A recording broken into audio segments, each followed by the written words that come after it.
68-ші сабақ екі айырма бойынша белгісізді табуға берілген есептер.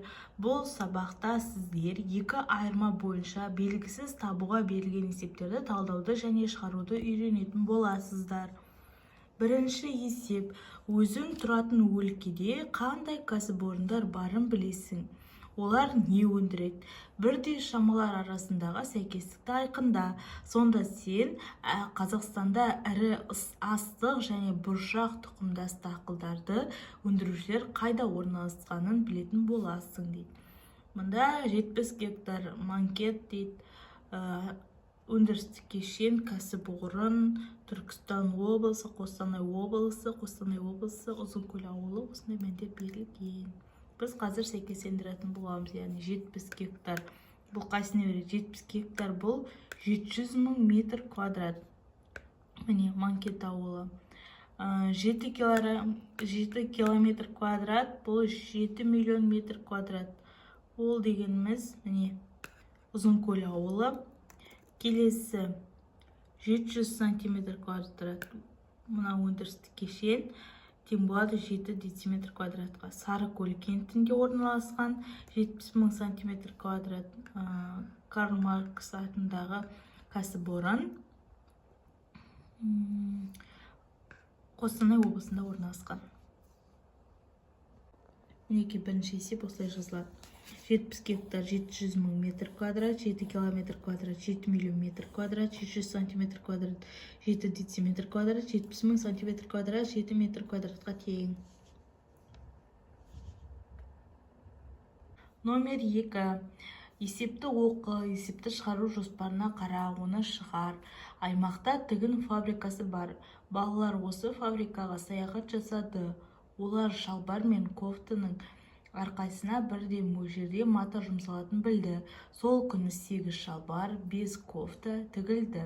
Кофтаға қарағанда шалбарға 6 метр мата артық жұмсалған болса, онда тігілген барлық шалбар мен кофтаның әрқайсына қанша метр мата кетті?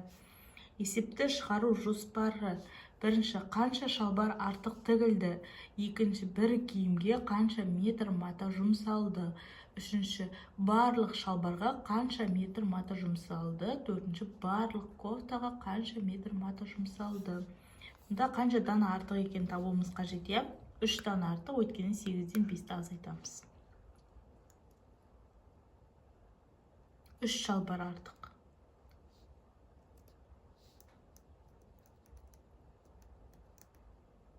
Екінші есепте бізде бірінші сұрақ: қанша шалбар артық тігілді дейді. Қараңыздар, 8 минус 5, 8-ден 5-ті азайтамыз, сонда 3 шалбар артық тігілді. Екінші сұрақ: бір киімге қанша метр мата жұмсалды? 6 метр матаны 3-ке бөлеміз, 2 метр. Сонда 2 метр мата жұмсалды. Үшінші сұрақ: барлық шалбарға қанша метр мата жұмсалды?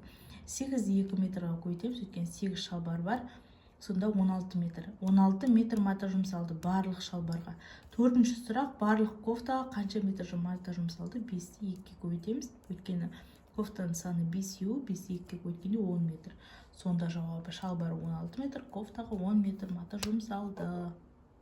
Есінде сақта: екі айырма бойынша белгісізді табуға берілген есептер өзара байланысты 3 шамадан тұрады. Мұнда есептердің шартында бір шаманың 2 мәнінің айырмасы берілген. Ізделініп отырған шаманы табу үшін алдымен басқа белгілі шаманың айырмасын табу керек. Номер 3 есеп: есепті шығар. Түркістан облысында мақта мата комбинаты бар. Онда жібек мақта және тоқыма және басқа да маталар шығарылады. Тігінші бірдей бағада 3 метр жібек және 5 метр тоқыма мата сатып алды. Жібек матаға қарағанда тоқыма матаға 1200 теңге артық төленген болса, жібек және тоқыма маталардың әрқайсына қанша теңге төленген? Мата, жібек пен тоқыма бағасы бірдей, саны 3 метр және 5 метр, құны 1200 теңге артық. Үшінші есеп, міне, 5 метр минус 3 метр, 2 метр қалды. 1200 теңгені 2-ге бөлеміз, 600 теңге метр. 3 метр көбейту 600 теңге метр тең 1800 теңге, 5 метр көбейтілген 600 теңге метр тең 3000 теңге. Жауабы жібек матаға 1800 теңге, тоқыма матаға 3000 теңге төленген. Номер 4-ші есеп, кесте бойынша есеп құрасты және шығар. Ұзындығы 5 метр 7 метр, ені бірдей, ауданы 8 метрге кем, жатын бөлме мен қонақ бөлме берілген. Жатын бөлменің ұзындығы 5 метр, қонақ бөлменің ұзындығы 7 метр, жатын бөлме және қонақ бөлменің ауданы табуымыз қажет. Ол үшін 7 метрден 5 метрді азайтамыз 2 метр, 8 метр квадратты 2 метрге бөлеміз 4 метр. Бұл ені, біз енін табып алдық, ені екеуінде де бірдей.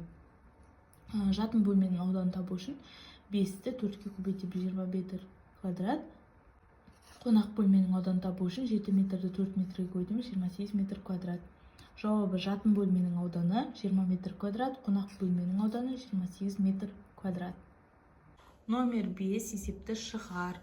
Дүкенге бірдей бағада қарындаш пен қалам сатылды. Қарындаш үшін дүкенге 1680 теңге, қалам үшін 910 теңге төленді. Қарындашқа қарағанда 11 дана қалам кем сатылған болса, онда неше қалам және неше қарындаш сатылған? Номер 5 есеп. Қарындаш 1680 теңге, қалам 910 теңге, 11 дана кем сатылған. Шешуі 1680 минус 910 теңге тең 770 теңге. 770 теңге бөлу 11 тең 70 теңгеге. 910 теңге бөлу 70 теңге тең 13. 1680 теңге бөлу 70 тең 24. Жауабы қаламы 13 дана, қарындаш 24 дана сатылды.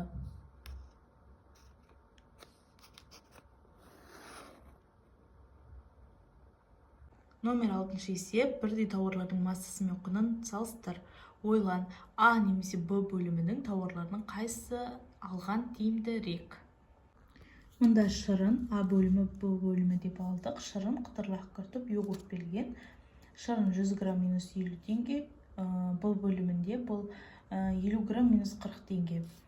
Қытырлақтан 60 грамм минус 80 теңге, 30 грамм минус 45 теңге. 125 грамм минус 45 теңге, 250 грамм минус 85 теңге. Шай 50 грамм минус 75 теңге, Б бөлімінде 100 грамм минус 120 теңге.